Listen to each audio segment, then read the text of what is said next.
Turma, boa noite. Hoje, dia 27 de setembro de 2021, vamos dar início, então, à nossa aula de ética e legislação profissional.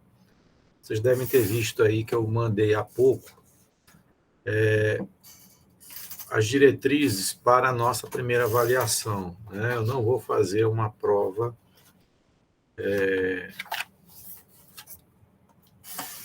escrita, tá? Então, vocês vão fazer essa pesquisa, eu vou já abrir o arquivo e explicar aí, item a item, tá? O que a gente está querendo aí com essa pesquisa aí, essa resenha sobre salário mínimo profissional, né? Também publiquei hoje, lá no Cigar, o link da nossa aula da semana passada, né? Hoje a gente vai ver o final, né, daquele assunto, né? O arquiteto e as leis. Mas antes vamos começar aí as explicações com relação a essa avaliação. Então, eu vou compartilhar aqui o arquivo,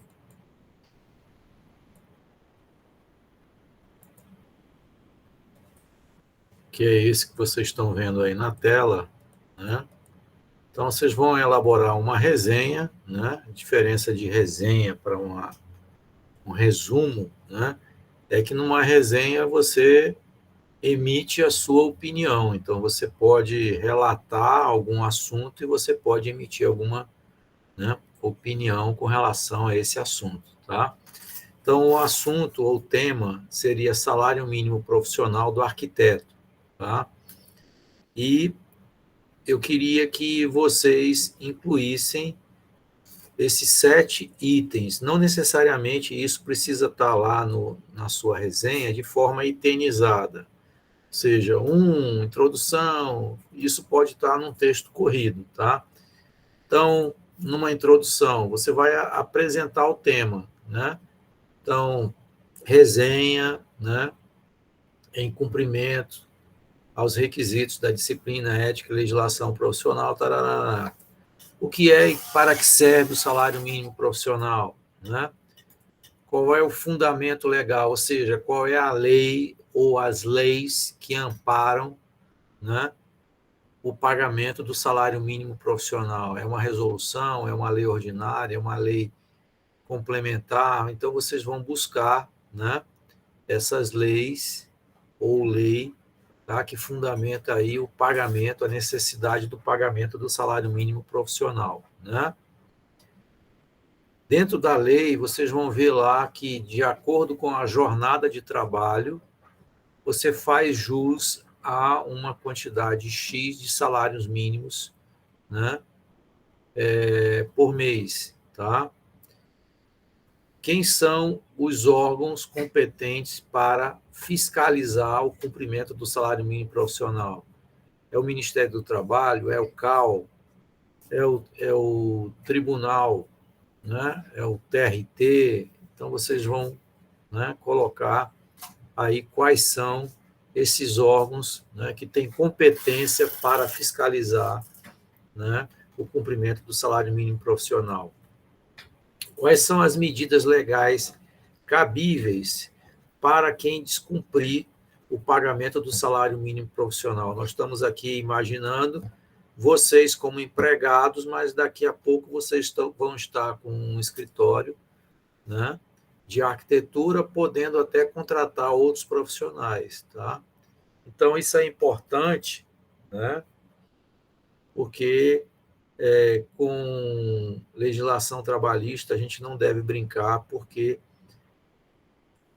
é muito constante as decisões serem sempre em razão do empregado e não do empregador, né?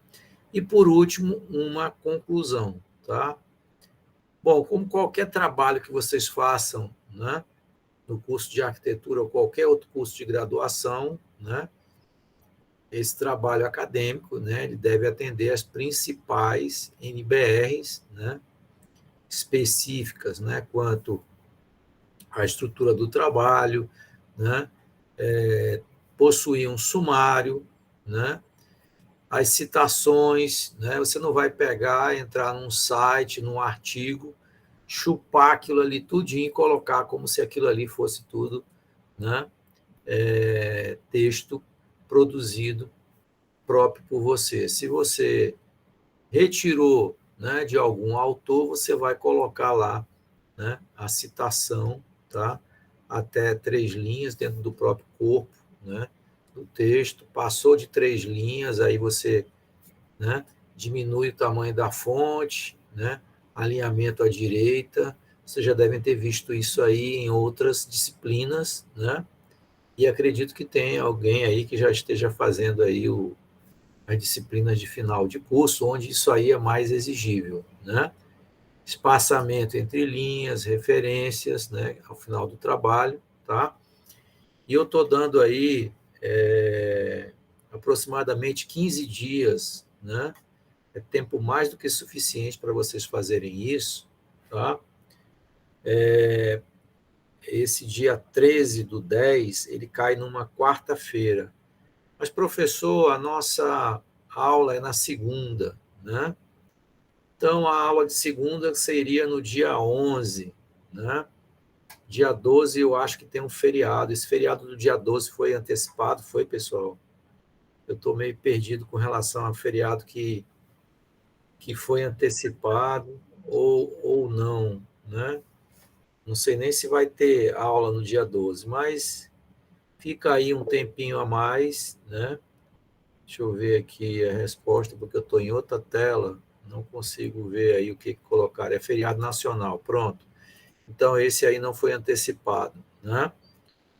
Então, vocês vão me encaminhar para esse e-mail institucional, né? O jricardiodias@ufp.edu.br até às 12 horas, né? Ou seja, depois aí do dia do feriado, tá? Então, tem mais do que tempo suficiente para fazer isso, né? Como eu comentei, né? Eu publiquei hoje a aula da semana passada, né? O Arquiteto e as Leis, parte 1. Hoje a gente vai continuar com o Arquiteto e as Leis, parte 2.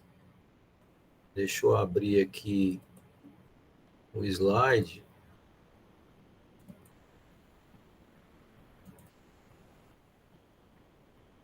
Lembro que a gente tinha parado num catatal de leis, né? E eu disse, está ficando muito enfadonho a gente falando sobre NBRs, né? Que seriam aquelas leis, né? Específicas, né?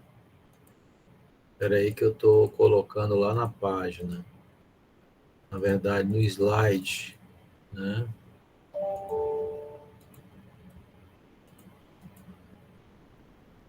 Vou ter a historinha aqui, legislação e normas técnicas. Pronto. Aí vocês vão me ajudar aí com relação à lei, né? A norma, na verdade, que a gente parou, né? Eu lembro que a gente falou de ABNT, né? Falamos da infinidade de normas, né? Que nós temos somente na área da construção civil. Lembro que nós falamos, né, dessa NBR aqui, a 15.873, né,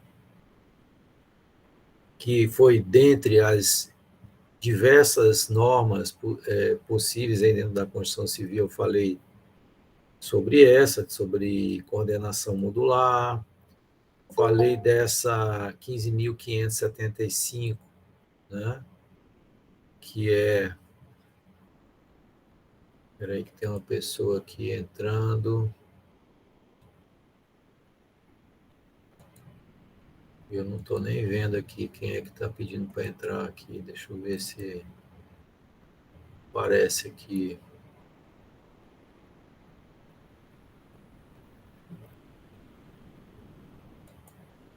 Não está nem aparecendo aqui para mim quem é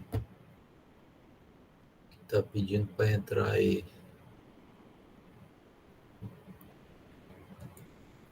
Bom,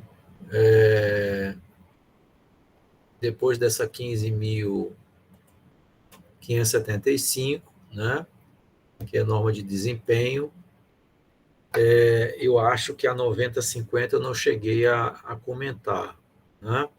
Então, a NBR 9050 ela foi alterada, né, no ano passado, se eu não me engano, no dia 3 de agosto.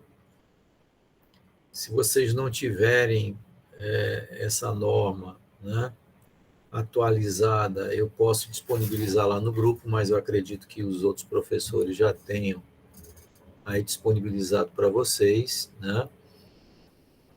É a norma que trata, né,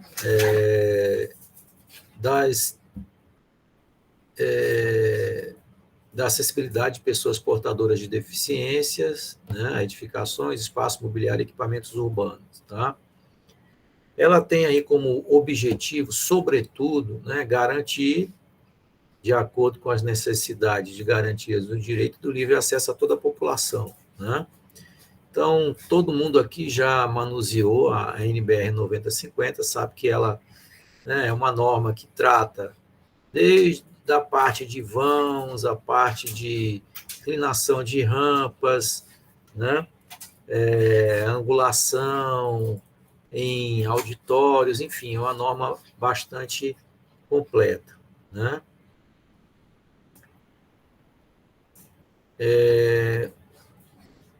Ele coloca aqui que ainda se faz necessário, né, o planejamento e adequação de todas as edificações de uso público ou coletivo, né, nos edifícios de serviço e comércio, bem como em todas as vias e transportes públicos.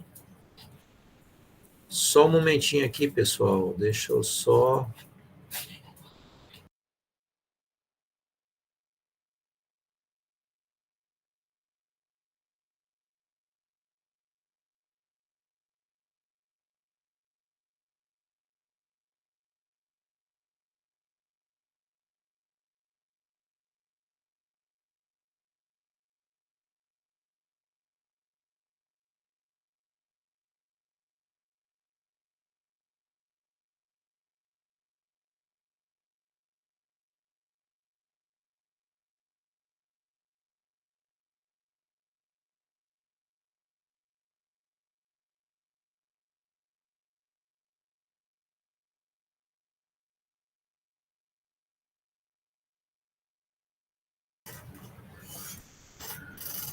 Pronto. Deixa eu compartilhar novamente. Então, nós estávamos falando sobre, né, a 9050, né? Não vou entrar muito a fundo, porque é uma norma aí conhecida, né, de todos vocês, tá? Temos essa 14.645, né, que trata do as-built, né? Então, se a gente traduzir aí ao pé da letra, né, do inglês para o português, é o como construído. Não sei se alguém aqui, no seu estágio ou em acompanhamento de execuções de obra, já foi requerido com relação a isso, né? Então, o que é o as-built? Então, vocês imaginem que vocês façam um projeto arquitetônico, esse projeto arquitetônico ele é executado, né?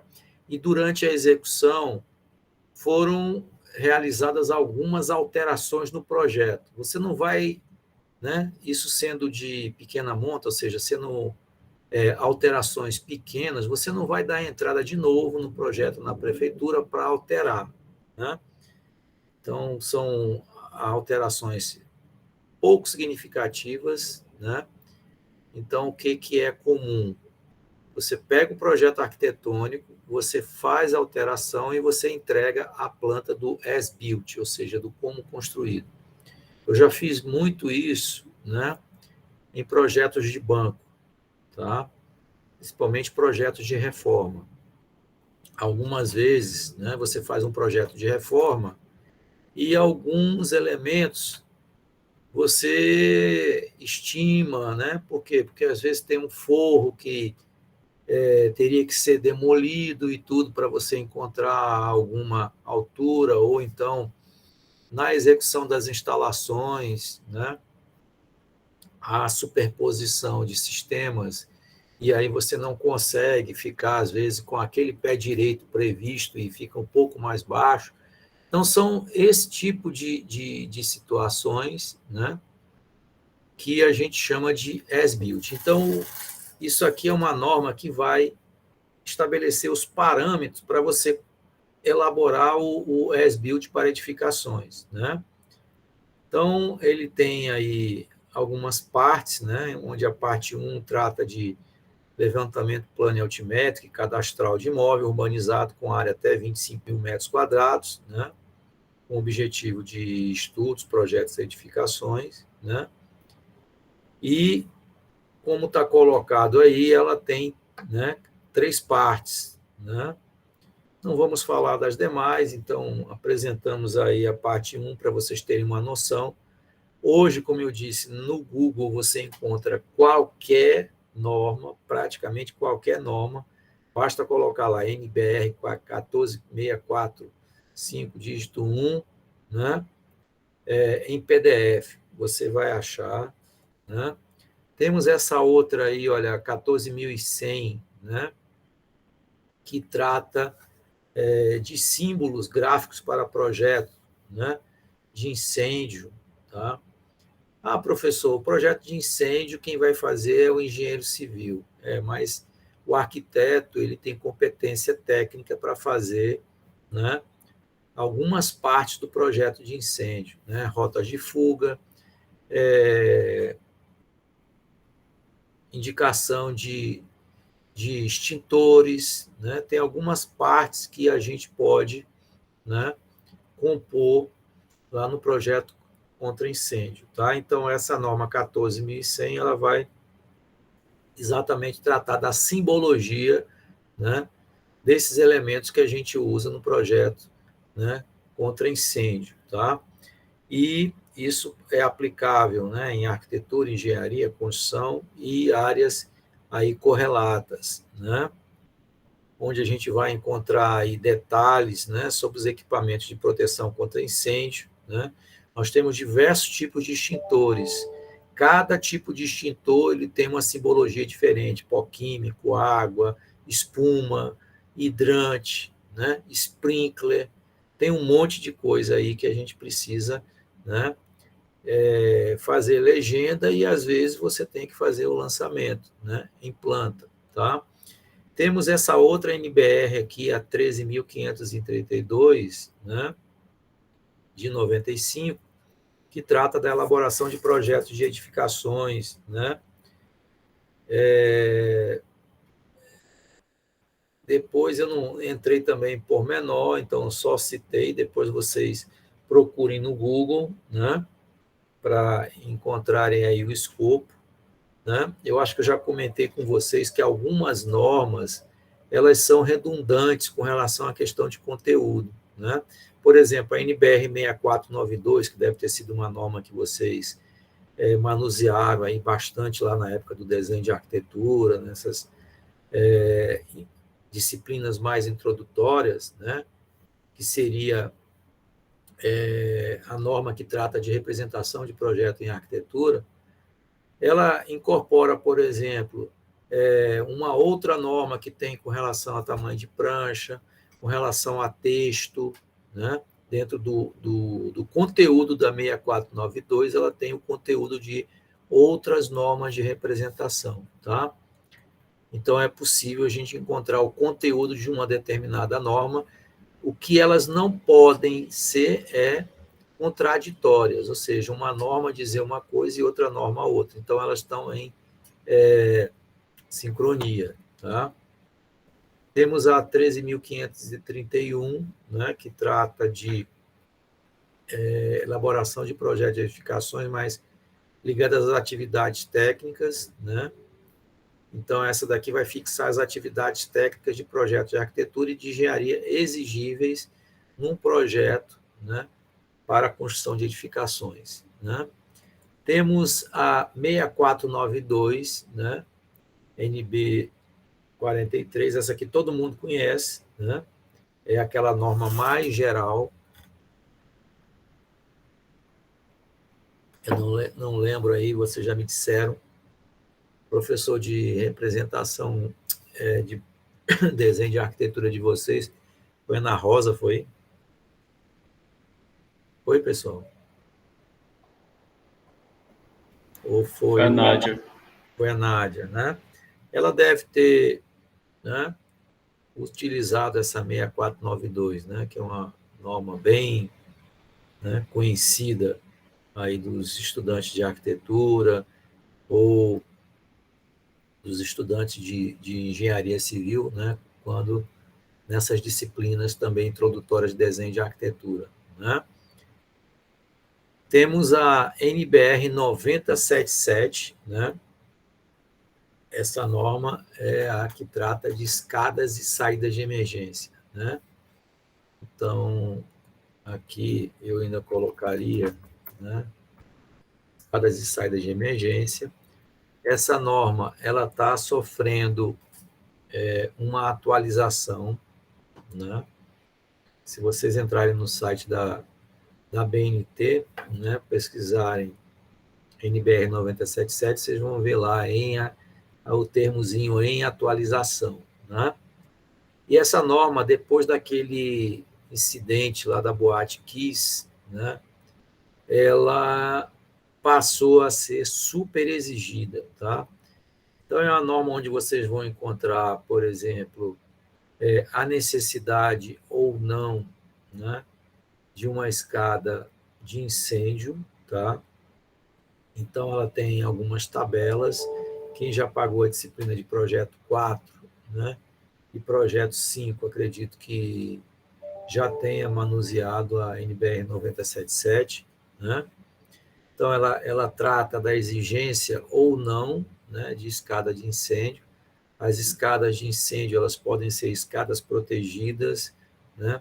Escadas à prova de fumaça. Qual é a diferença entre uma escada, por exemplo, protegida e uma escada à prova de fumaça? A escada protegida ela é uma caixa hermética, né? Pode ter abertura para o exterior e tem somente uma porta corta-fogo. A escada à prova de fumaça, né? Ela é também uma caixa hermética, né? Não pode ter abertura para o exterior, quando muito um tijolinho de vidro para deixar entrar a iluminação, mas ele não tem, né, abertura. Tem uma anticâmara com 2 dutos, né, o duto de entrada e o duto de saída, e 2 portas corta-fogo, tá? E de acordo com o grau de risco do edifício, as paredes, né, envoltórias dessa escada de incêndio, ela tem que suportar, né, um valor X de horas, de acordo com a classificação do edifício, tá? Então, essa norma, em conjunto, por exemplo, com a 9050, né, e a 6492, são as normas mais utilizadas, né, para a planejamento de edifícios, tá? Então, acredito que vocês tenham manuseado ela bastante aí, quem, né, foi aluno aí do professor Eduardo, né, eu acho que é o Eduardo que estava dando projeto 4, né? Bom, temos a 12.517, né, SB 105, que é de 93, símbolos gráficos para projetos de controle de acesso, né? São símbolos que você utiliza em projetos de controle de acesso físico de instalações de processamento de dados em área de segurança. Temos essa outra aí, olha, a 12.722, né, de 92, que trata de discriminação de serviço para a construção de edifício, né? Então, o que é que a gente tem, né, de serviço técnico aí que são necessários, por exemplo, para você elaborar planejamento, projeto, fiscalização e condução das construções, né? Sejam elas de edifícios de propriedade pública ou privada, residenciais, comerciais, industriais ou agrícolas, né? Então, a gente colocou aí mais de forma mais geral, aí com um título, tá? Em profundidade, vocês só vão conseguir se vocês tiverem acesso à norma, mas, como eu disse, basta digitar lá no Google, né? 12.722/92, que vocês vão encontrar isso tudo em PDF, tá? Temos um outro exemplo aqui, né? Que é a 11.239 NB 1300 de 1990, né? Que é uma norma só para fazer piscina, tá? Então, talvez vocês nem soubessem que existia isso, né? Projeto e execução de piscina, tá? Quais são os equipamentos, né, para a borda do tanque, né? Tudo que vocês precisam para projetar uma piscina, né? E também a execução e instalação de equipamentos, né? Temos a NBR 5671, tá? Que é também conhecida como NB 578, de 1990, participação dos intervenientes em serviços e obras de engenharia e arquitetura, tá? Então, o que é necessário, né, na participação dos intervenientes em serviços, definindo suas responsabilidades e prerrogativas, visando garantir características adequadas aos empreendimentos, né?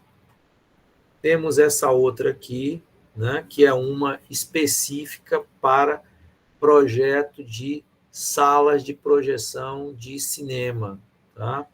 Então, vocês vão encontrar aí pessoal que vai fazer TFG, né? Um shopping, um cinema, tá?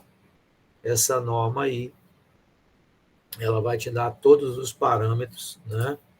Para execução de cálculo, projeto, instalação para o funcionamento de uma sala de projeção cinematográfica, tá? Claro que, às vezes, só a norma ela não é suficiente, né, para nos dar subsídios, né? Às vezes é necessário a gente ver estudos de caso, né, o que está se fazendo, o que é, vamos dizer assim, tendência em termos de projeto, mas a norma, né, é um dos melhores parâmetros, tá? E tudo isso, né, tem aí o objetivo de atingir aí, como está colocado, né, um nível de qualidade de projeção de imagem, reprodução de som e conforto para o espectador, né? Acredito que todos vocês aqui já devem ter ido para algum cinema, né? Onde você viu, por exemplo, problema com relação ao isolamento acústico, né? Acessibilidade, distância entre cadeiras, né? Cadeira que está muito próximo, por exemplo, da tela, né? E você tem que quebrar o pescoço para, né, para enxergar quando você está nas filas, né, mais próximas da tela. Então, essa norma aqui ela vai te dar os melhores parâmetros, né, para se fazer um bom projeto de sala cinematográfica. Temos essa outra aqui, que é a NBR 1039, né, também conhecida como NB 1112, de 88, mais uma aí de projeto e execução de piscina, né?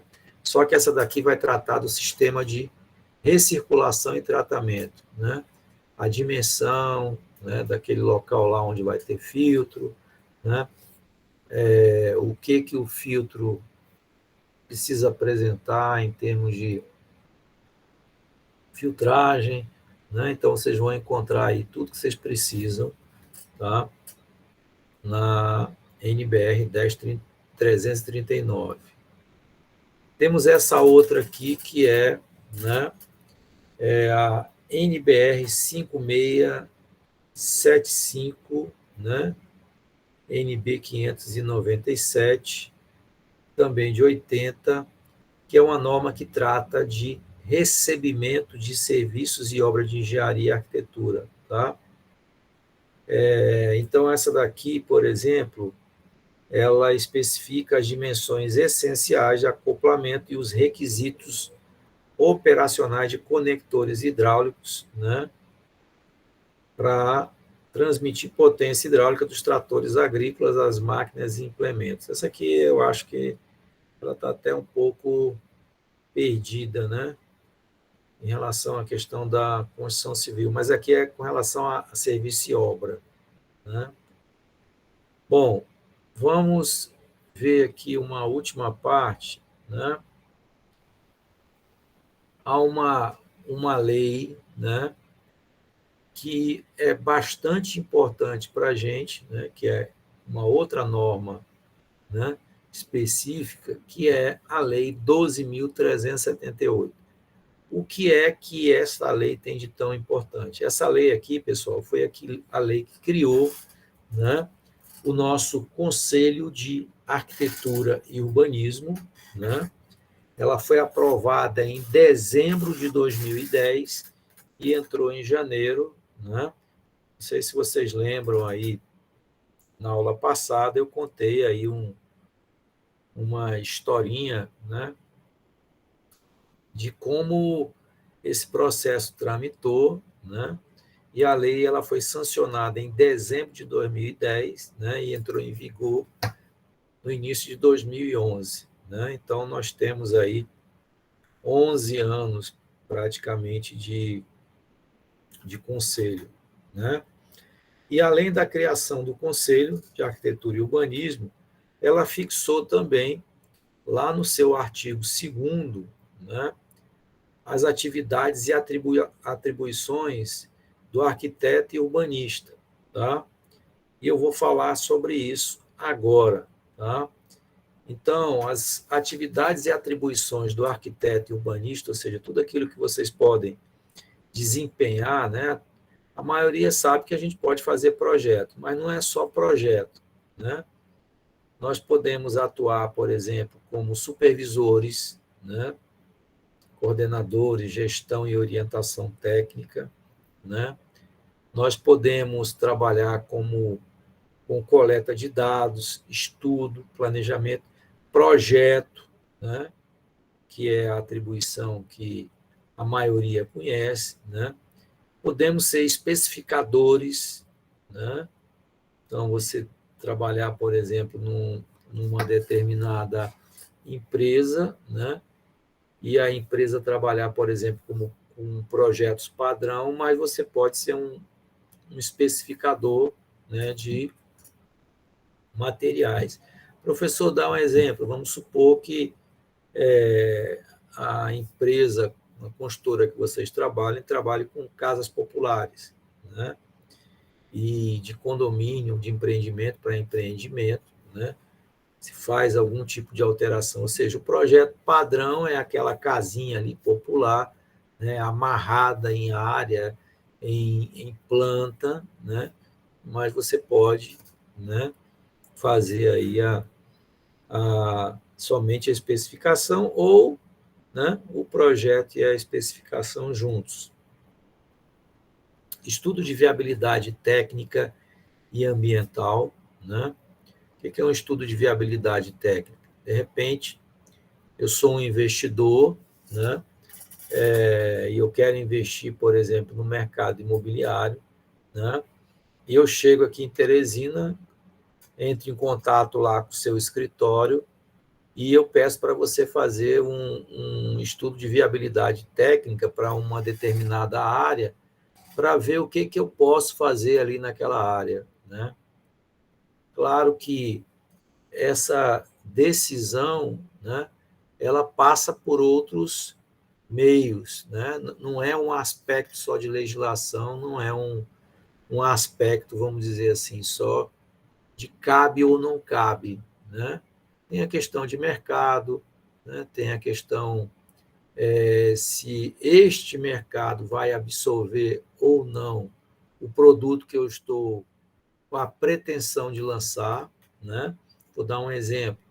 Vamos supor que eu seja um diretor de uma construtora, por exemplo, de uma outra cidade. Eu venho de São Paulo, por exemplo, MRV ou outra empresa conhecida, Cirela, que é uma empresa que é bastante agressiva no mercado brasileiro, né?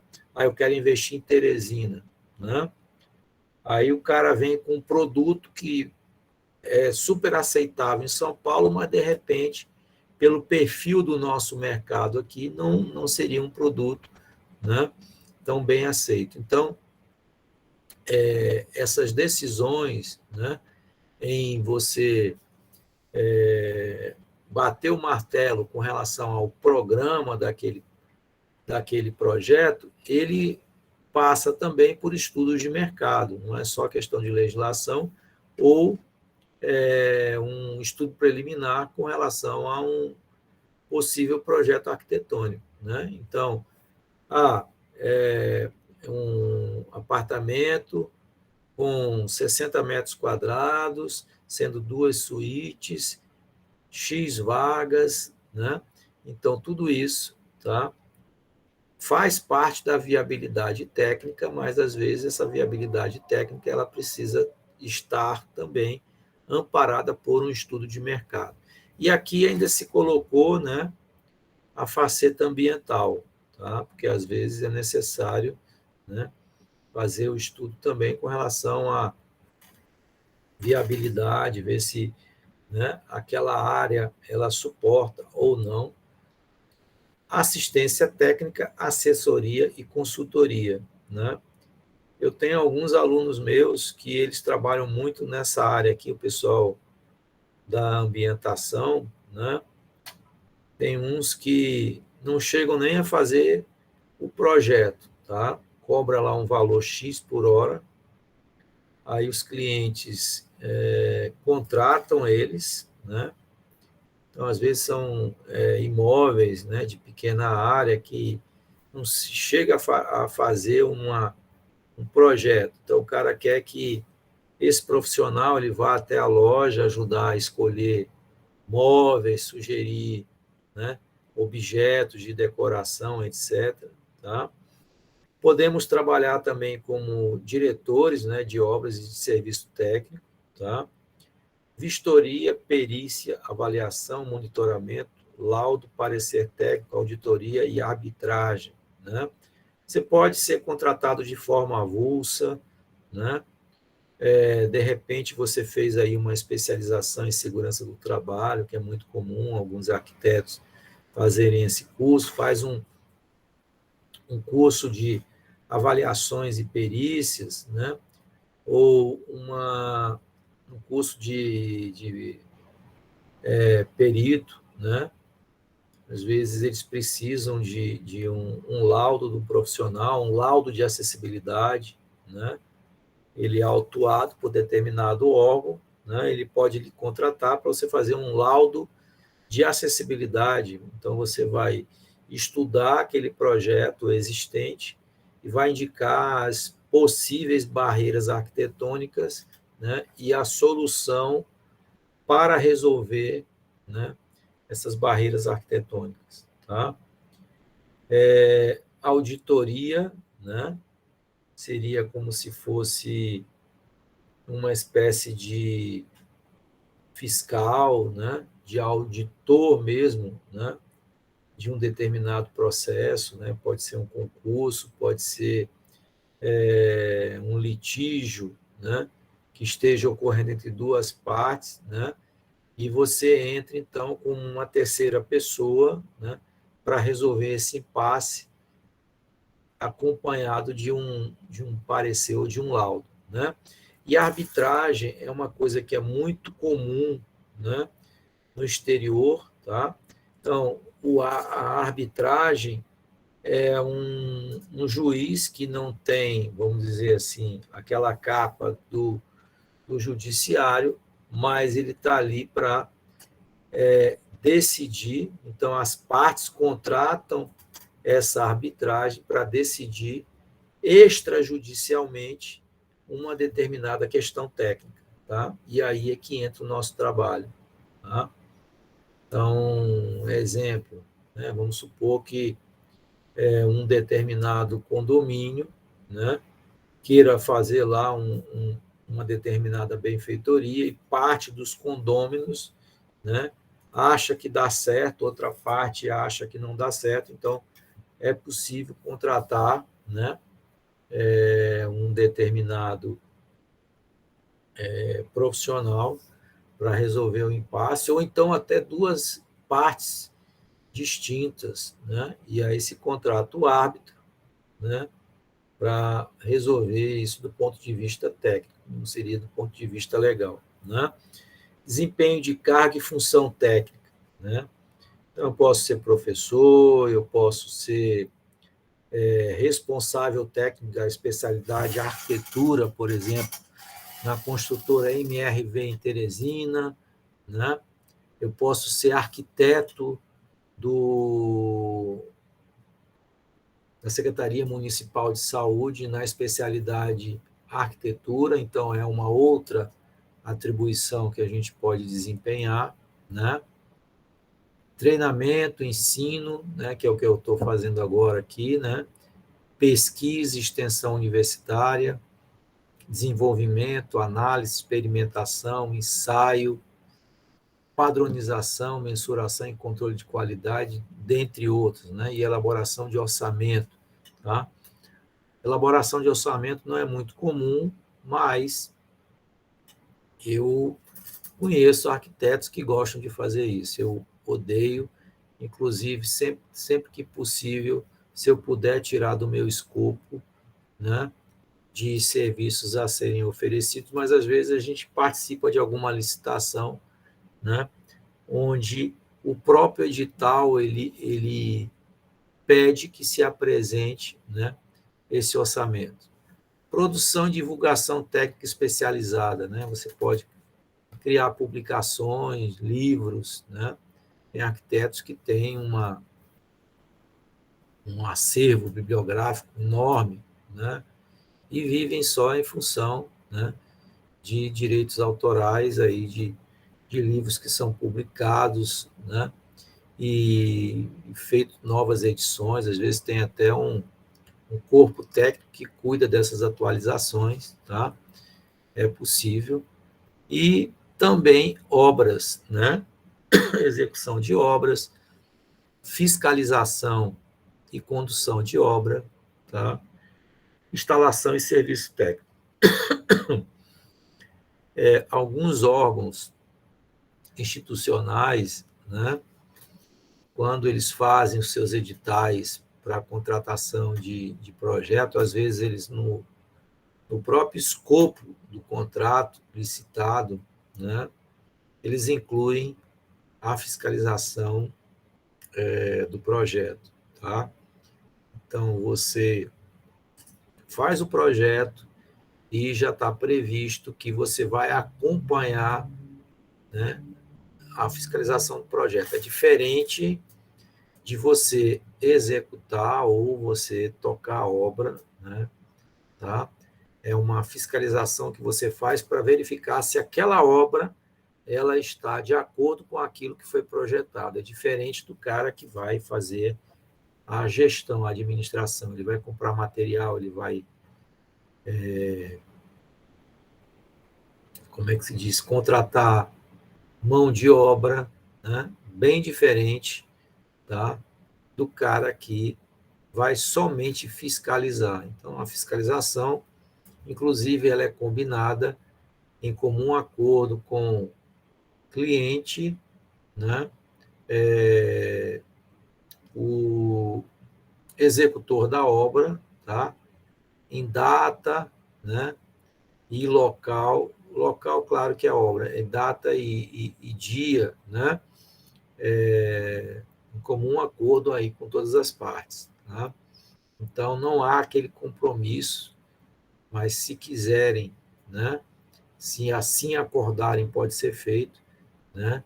O arquiteto vai fazer a fiscalização toda segunda-feira, ou então a gente ir de acordo com a demanda, com a necessidade, né?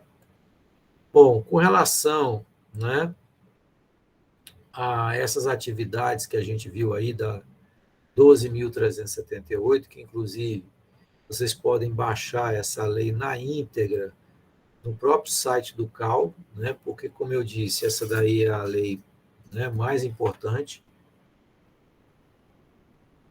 aí da nossa profissão, né?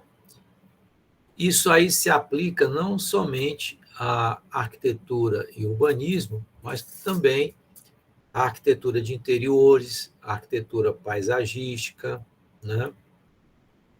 Não sei se eu cheguei a comentar com vocês, da mesma forma como os designers de interiores, né, ganharam aí uma luta jurídica, né, que eles estavam há algum tempo, né, com um projeto de lei tramitando, onde eles queriam a regulamentação da profissão de designer de interiores, né? Os paisagistas, os arquitetos paisagistas, eles também estão requerendo, né, uma autonomia, né, e um conselho próprio para os arquitetos paisagistas. Tá? Eu tenho um colega de turma, quando ele terminou o curso de arquitetura lá com a gente, ele fez lá o vestibular da época, lá da UERJ, né? E ele também obteve o grau de arquitetura paisagística. Tá? Ele não precisou fazer o curso completo, ele somente fez uma complementação de disciplinas, né? E também, né, obteve, então, o título de arquiteto paisagista. Tá? Esse assunto ele é bastante polêmico. Né? Não entendi. Você pode repetir? Eita, a minha Síria aqui, ela pensou que eu estava falando com ela. Não sei como que isso aconteceu. Então, isso é bastante polêmico, porque os grandes profissionais que tratam de arquitetura paisagística do Brasil, não sei se vocês já ouviram falar na Rosa Grena Clias, né? Fez lá o Vale do Anhangabaú, né? Aqui em Teresina ela tem o projeto ali do Parque da Cidadania, né? E uma série de outros projetos grandes no Brasil, né? Ela não é arquiteta paisagista, né? E ela é contra, tá? Aí nós temos, por outro lado, o Benedito Abud, né, que é um cara que está em super evidência, né, no paisagismo no Brasil, ele é arquiteto paisagista. Então, você tem defensores aí de tudo quanto é lado. Tá? Eu acredito que esse negócio vai passar. Né? A tendência, isso já acontece no mundo, né? A gente tem profissões bem distintas. Tá? Então, quem faz arquitetura, né, é arquiteto, quem faz paisagismo é o paisagista, né?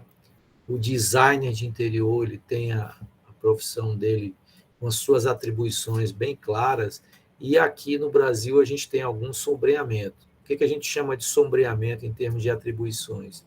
São aquelas partes, né, ou aquelas atividades que elas podem ser desempenhadas por um profissional ou por outro, né?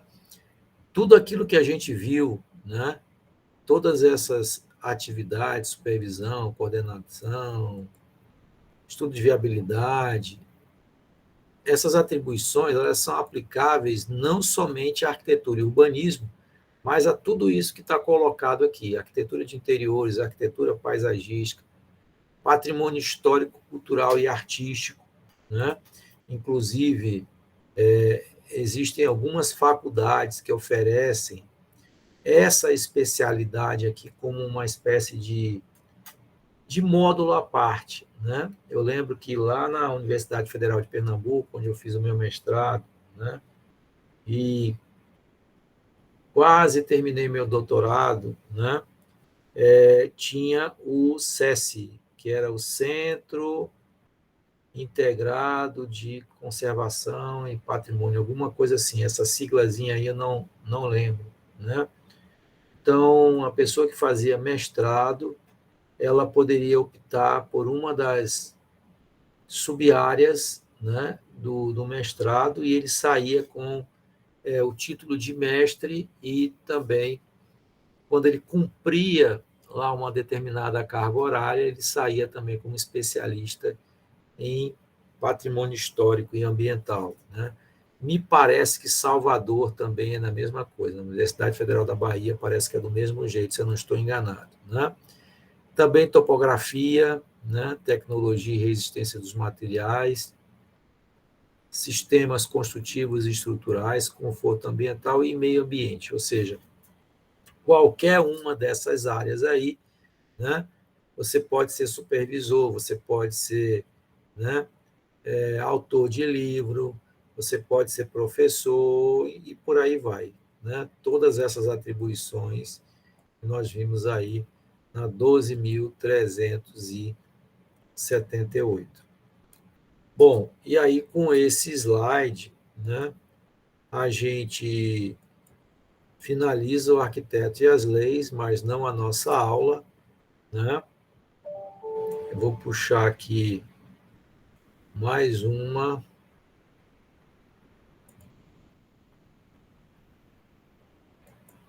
Deixa eu ver se é esse mesmo aqui. Espera aí.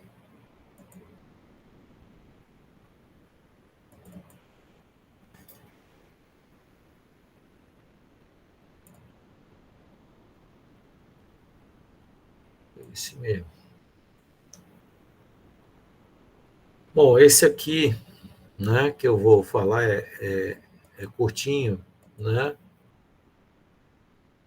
Mas é um assunto chato, não porque o assunto seja chato por ele, vamos dizer assim, por conta da aula em si, mas pela necessidade que vocês vão ter de cumprir de forma obrigatória algumas dessas obrigações, independente de vocês faturarem, estejam faturando ou não lá no escritório de vocês, tá?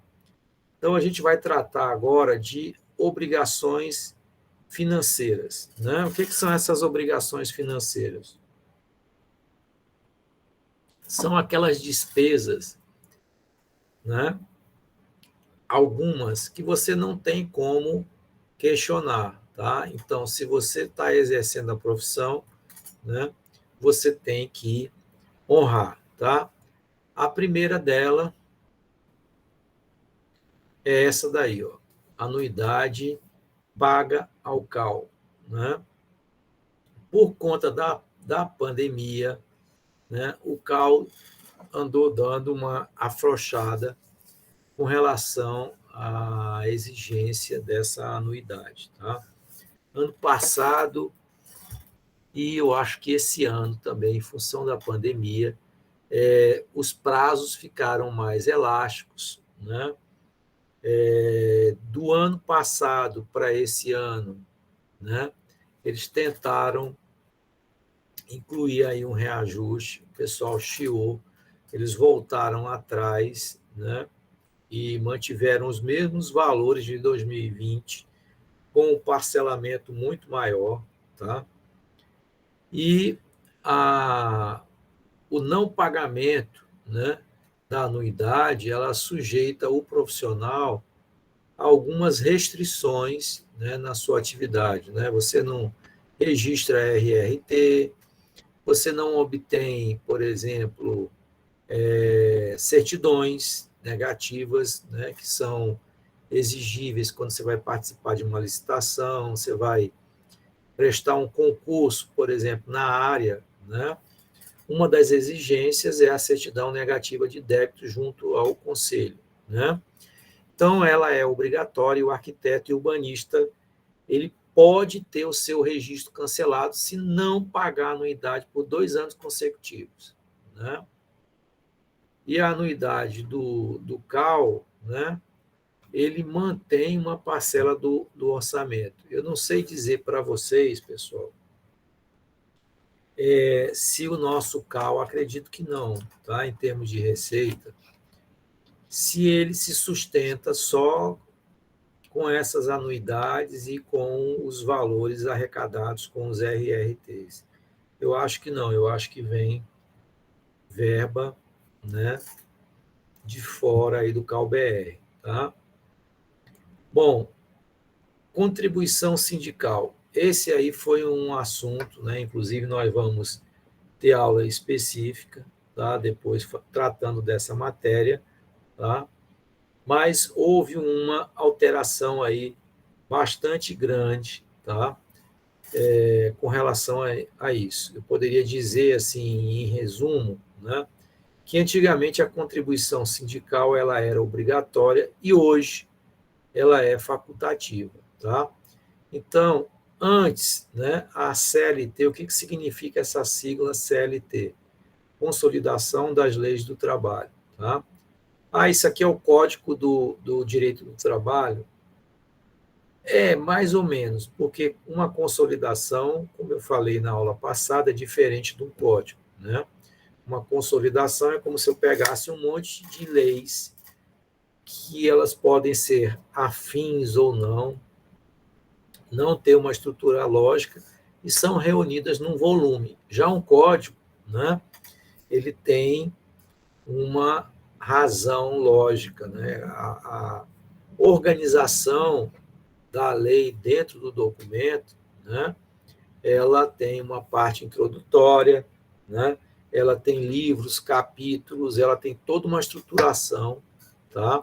E antes da reforma, lá na CLT, que é essa reunião de leis, né, sem essa estruturação, dizia o seguinte lá no seu artigo 578: as contribuições devidas aos sindicatos pelos que participem das categorias econômicas ou profissionais ou das profissões liberais, aí é que entrava, né, a categoria de arquiteto, representadas pelas referidas entidades, serão sob a denominação do imposto sindical, pagas, recolhidas e aplicadas na forma estabelecida neste capítulo. Só que isso mudou, pessoal, tá? Não é mais assim, tá? Lá no 579 ainda dizia que a contribuição sindical é devida por todos aqueles, né, que participarem de uma determinada categoria econômica ou profissional ou de uma profissão liberal em favor do sindicato representativo da mesma categoria ou profissão, ou inexistindo este na conformidade do disposto no artigo 591. Tá? Bom, o que acontece? Tá? O Piauí não tinha, né, um sindicato de arquitetos. Tá? Já foi autorizado, acho que eu cheguei até a comentar com vocês isso aí em outras, né, oportunidades, mas a gente nunca teve um sindicato de arquitetos aqui do Piauí.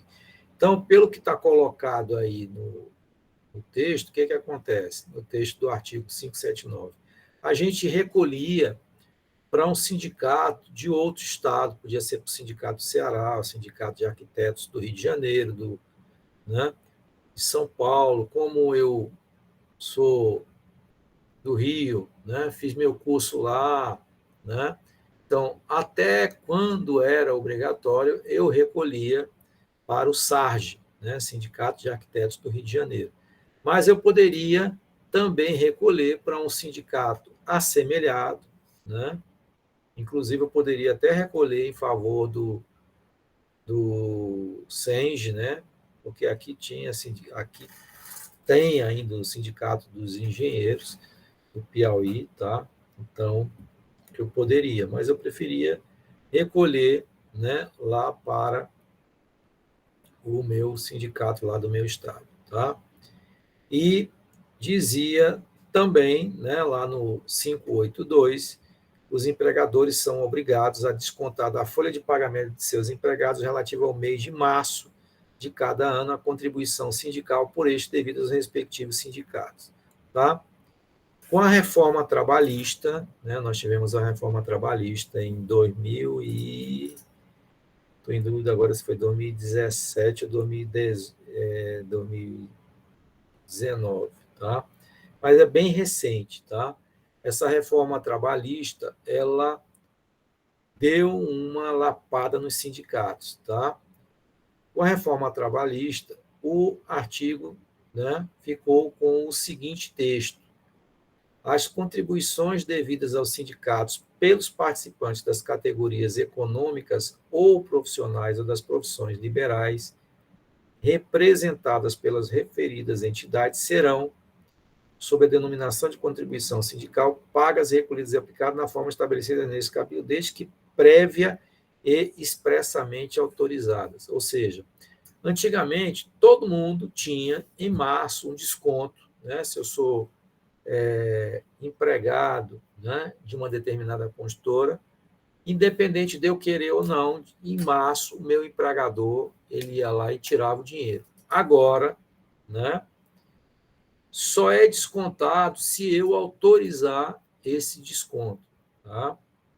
Lá no 579, né, ele corrobora o 578, o desconto da contribuição sindical está condicionado à autorização prévia e expressa dos que participarem de uma determinada categoria econômica ou profissional ou de uma profissão liberal, que aí é o nosso caso, né, enquanto profissionais da arquitetura, em favor do sindicato representativo da mesma categoria ou profissão, ou inexistindo este, que é o nosso caso, não temos um sindicato ativo, né, aqui no Piauí, na conformidade do disposto no artigo 591.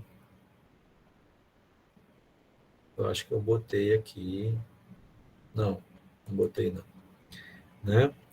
Outra coisa que eu queria comentar com vocês, né, é com relação à quantidade de sindicatos numa mesma base territorial, tá?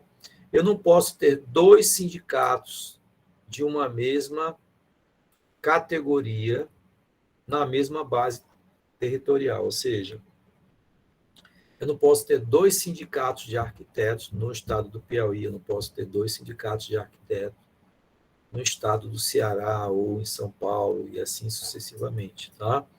Então, você só pode ter um sindicato, a gente está chamando de base territorial, é ali no mesmo local, tá?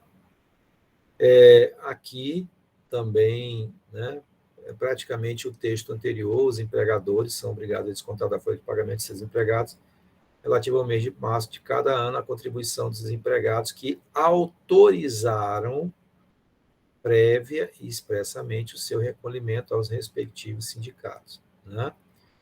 A reforma trabalhista foi 2017 mesmo, tá? Eu não me equivoquei, não, é 2017, tá? Então, de 2017 para cá, isso aí deu uma quebrada num monte de sindicato, porque tinha muito sindicato no Brasil, né? Muito, muito. E a receita praticamente, né, toda em função dessas contribuições.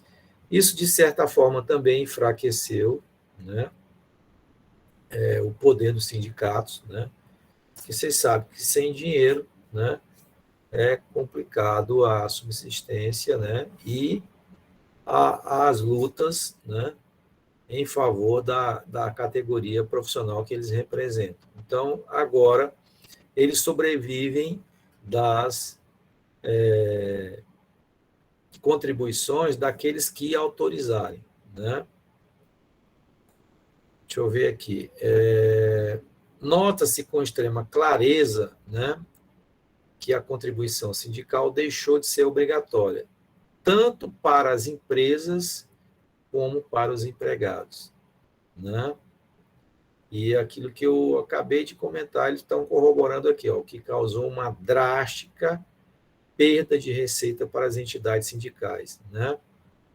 E eles ainda citam aí, ó, alguns estudos apontam que houve uma perda de cerca de 90% da contribuição sindical no primeiro ano de vigência da reforma trabalhista, né, que foi 2017, tá? E uma outra contribuição que ela é obrigatória, né? Aliás, essa daqui não é obrigatória, desculpe. É a chamada contribuição social. O que a gente chama de contribuição social? são aquelas, pessoal, que são devidas por livre adesão, né, a uma ou mais de uma entidade associada de arquitetos ou de um conjunto de profissionais ou trabalhadores. Aqui entra o próprio sindicato, né, porque existem dois tipos de contribuição, né? A contribuição social e a contribuição sindical, são coisas diferentes, tá?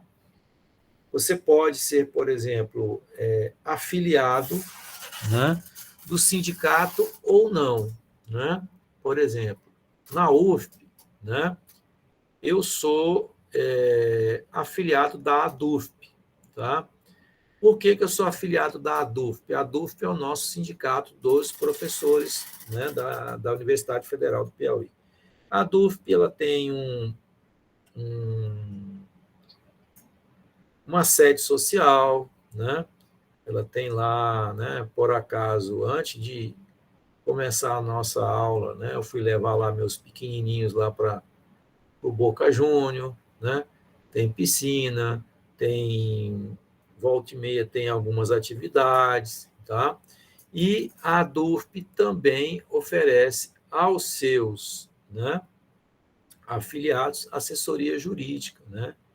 Volta e meia a gente tem alguma pendência. Então, ela me traz de certa forma, algum retorno, tá?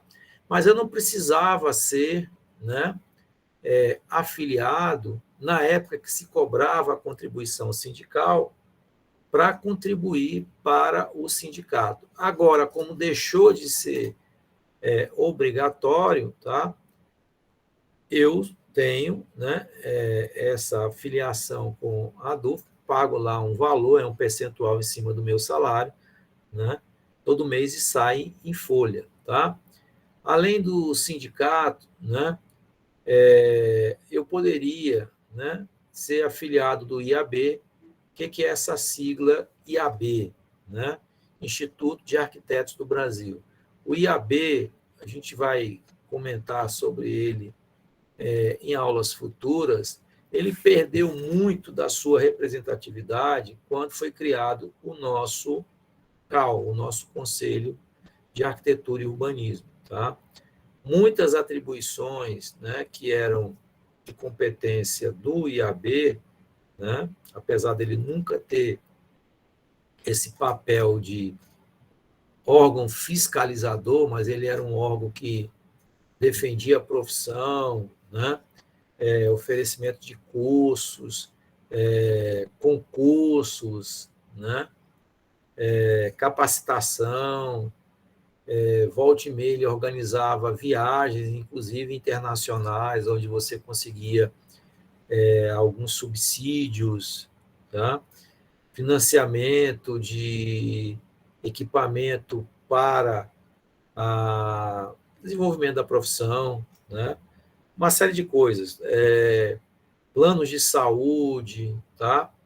Ou outras associações de arquitetos e engenheiros aí assemelhados. Não sei se vocês já ouviram falar na mútua, né? A mútua quando fazíamos parte do sistema CONF-ACREAS, era a Caixa de Assistência, né, dos profissionais da engenharia e da arquitetura, né? Com essa separação, eu vi dizer, inclusive, que eles ainda estão né? Aceitando, né? Tínhamos o clube de engenharia, eu, inclusive, já fui sócio do clube de engenharia. Ou seja, todos esses, pessoal, eu não sou obrigado a ser sindicalizado, eu não sou obrigado a ser filiado ao IAB, ou ao SENGE, ou ao clube de engenharia, ou à mútua, tá?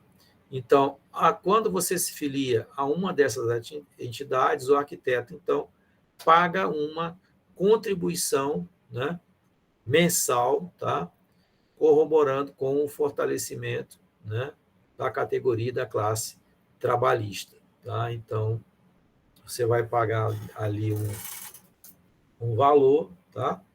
E, é claro, você vai pagar se você tiver algum tipo de benefício, né? Como eu disse a vocês com relação à DUF, né? Mas poderia ser uma outra qualquer, né? Quem trabalha aí, por exemplo, eu não sei se tem alguém aí que trabalha na Caixa Econômica do Banco do Brasil, eles têm lá também a ABB, a PSF, não sei o quê, né? Cada um, né, tem aí algum tipo de benefício, né, com relação a essa livre adesão, tá? Bom, então essas são as principais obrigações, né? Existem outras, né? Então, por exemplo, você está em Teresina, né? Aí em Teresina você vai ser um arquiteto que vai trabalhar principalmente e na maior parte do tempo aqui em Teresina. Então você pode fazer um cadastro municipal, né? E aí então você vai ter que pagar 2 vezes por ano, né? A parcela do ISS, né? Do autônomo. A prefeitura cobra ainda a taxa de localização e publicidade e a taxa do lixo, né? É um valor lá que ela cobra lá, né? Que é a taxa do lixo, tá? Aliás, desculpe, a taxa do lixo vem junto com o IPTU, é a taxa de localização e publicidade e o ISS do autônomo, que é pago em 2 parcelas, né? Se eu não me engano, é julho, aí pula agosto e setembro, que vem agora a segunda cota, né? E a taxa de localização e publicidade, que é como um valor que a prefeitura paga porque você está estabelecido na cidade. Ah, mas eu não tenho placa nenhuma, né? Na minha porta eu não exploro isso, mas você está localizado em Teresina, então o fato gerador, né, é você estar prestando serviço. Professor, eu sou do interior, eu sou de Floriano, quando eu terminar minha faculdade, eu vou voltar para a minha cidade. Mas, de vez em quando, aparecem alguns projetos em Teresina. Eu necessariamente preciso ter um CMC em Teresina? A resposta é não, tá? Isso é uma coisa facultativa, isso facilita, né, a prestação de serviço naquele lugar que você tem uma regularidade maior, né? Por quê? Porque você vai ter acesso, né, ao ISS digital, você vai poder passar a nota fiscal online, né? O sistema ele é mais, vamos dizer assim, interessante, né? Ele torna mais ágil essa relação com a prefeitura, né? Você consegue, por exemplo, através do seu cadastro, né? Hoje tem um sistema de aprovação de projeto mais sumário, né? Que o técnico da prefeitura ele não vai analisar o projeto com aquele tempo todo. Então, determinados tipos de projeto, a liberação ela está sendo bastante rápida, coisa de 3 dias. Porém, o profissional é que fica, né, responsável se vier qualquer problema, tá? Então, eles praticamente não conferem. Tem algumas coisas ali básicas, tá? É o Constru Fácil, não sei se vocês já ouviram falar, tá? Como é que é feita a liberação desse Constru Fácil? Você faz tudo online, você alimenta o sistema, você entra lá no seu cadastro. Primeiro, você tem que pedir uma autorização ao CAL, né? O CAL libera esse acesso seu enquanto profissional no sistema Constru Fácil da prefeitura. Você entra, pega algumas informações com o seu cliente, lá a cópia da identidade, o registro de imóveis do terreno com a matrícula, né? Você insere o projeto, tem lá alguns documentos, né? E eles dão um modelinho de prancha, né? Que você insere teu projeto nessas pranchas, né? E eles analisam tudo online. Em 3 dias sai o alvará de construção, né? Então, a responsabilidade ela fica toda transferida para o profissional, ou seja, não há análise, né? o que é dito é isso, é que o técnico, o analista, ele não vai conferir como eles faziam antigamente, né? Porém, se dá qualquer coisa, qualquer problema,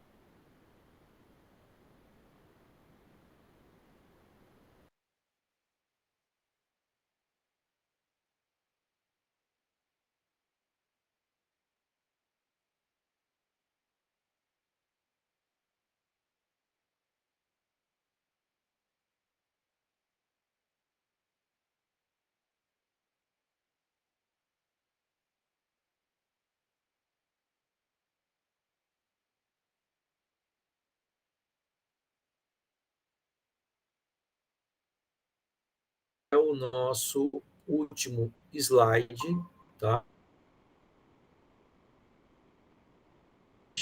Então, encerra aqui o nosso conteúdo. Queria saber se vocês têm alguma dúvida com relação aí tudo que a gente falou hoje, ou com relação à avaliação, tá?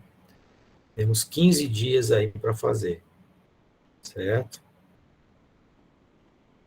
Alguma dúvida, pessoal? Não? Vocês ainda estão aí? Ou estão só aí essas carinhas aí, tudo fechado? Estamos, professor. Estamos sim, Sim, Eu tenho professor. uma estamos. dúvida. Às vezes a gente tem dúvida, viu? Se vocês estão aí ou não. Certo? Professor, Oi, essa avaliação, ela vai ser individual ou em grupo? individual. Tá? Tá bom. Mais alguma coisa, pessoal? Não? Bom, se não tivermos mais dúvida, a gente encerra, tá? E na próxima semana, né, dia 20, 20 não, 20, hoje é 27, né?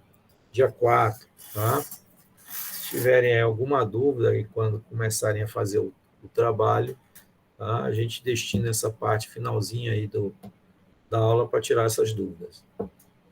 Então tá. Então, bom início de semana, né? E até mais.